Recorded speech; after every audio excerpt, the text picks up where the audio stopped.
নমস্কার বন্ধুরা, দেখো আজ আবার একটি ভিডিও নিয়ে তোমাদের সামনে চলে আসলাম। দেখো আজ কি রান্না করছি। আজকে করছি ভোলা মাছের পাতুরি। ভোলা মাছ নিয়ে নিয়েছি। দেখো এগুলো হচ্ছে লাল ভোলা বলে। এই লাল ভোলাগুলো খেতে খুব টেস্ট হয়।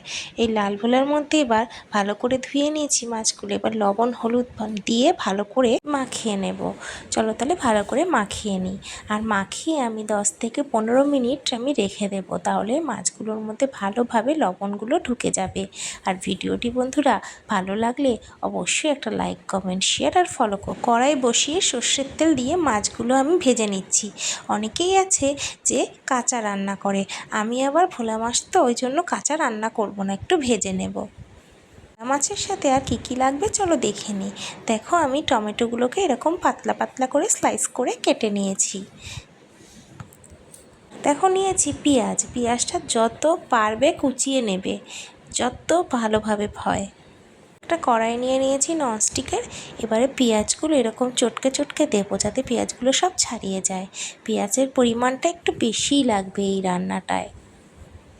পেঁয়াজগুলো দিয়ে আমি ভালো করে চটকে মাখিয়ে নিচ্ছি, কারণ একটু পেঁয়াজগুলো যাতে নরম হয়ে যায়, তার জন্য আমি ভালো করে প্রেশার দিয়ে ভালো করে মাখিয়ে নিচ্ছি। এরপরে দিয়ে দেবো টমেটোগুলো দিয়েও ভালো করে পেঁয়াজের সাথে চটকে মাখিয়ে নেবে, একটু নরম করে নেবে। এরপরে যে গুঁড়ো মশলাগুলো লাগবে, প্রথমেই লাগবে হচ্ছে পরিমাণ মতো লবণ। আমি লবণ মাছে দিয়েছি তাই এখানে কম দিলাম। এরপরে দেব পরিমাণ মতো হলুদ। যতটা পরিমাণে লাগবে মোটামুটি সেই হিসাব করে হলুদটা দেবে। যেহেতু এটা একবারে বসবে, বেশি হলুদ দেওয়ার প্রয়োজন নেই, কম করেই দেবে। আর দিয়ে দিলাম ধনে গুঁড়ো 1/2 চামচ। এবার দিয়ে দিলাম ধনে গুঁড়ো, আগেরটা ছিল বন্ধুরা জিরে গুঁড়ো। এবার বন্ধুরা দিয়ে দিচ্ছি লঙ্কা, একদম শুকনো লঙ্কা ভাজা গুঁড়ো। রান্নাটা কিন্তু বন্ধুরা খুব ঝাল হবে, তাই একটু বেশি পরিমাণে ঝাল দেবে।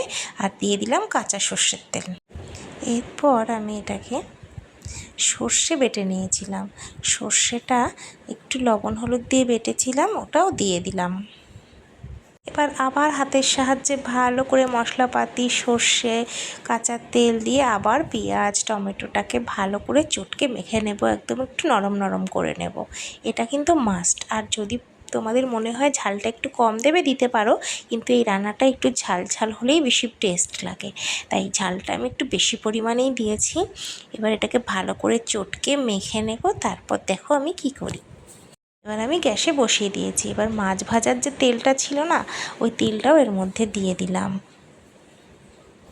এরপর মাছগুলো আমি এর উপর দিয়ে একটু সাজিয়ে দেব সুন্দর করে।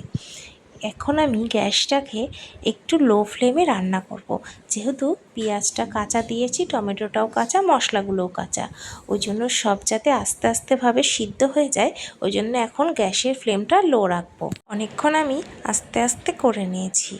এবার সামান্য জল দিয়ে দিলাম।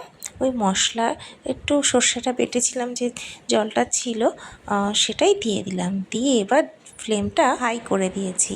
এবার দেখো যেটুকু জল বেরিয়েছে, এবার এই জলটা পুরো শুকিয়ে টেনে যাবে, যখন শুকনো হয়ে যাবে, যখন নিচের দিকে দেখবে হালকা হালকা পোড়া পোড়া ভাব গন্ধ আসবে, তখনই এটা ধনেপাতা ছড়িয়ে এটা নামিয়ে দেবে, দেখবে।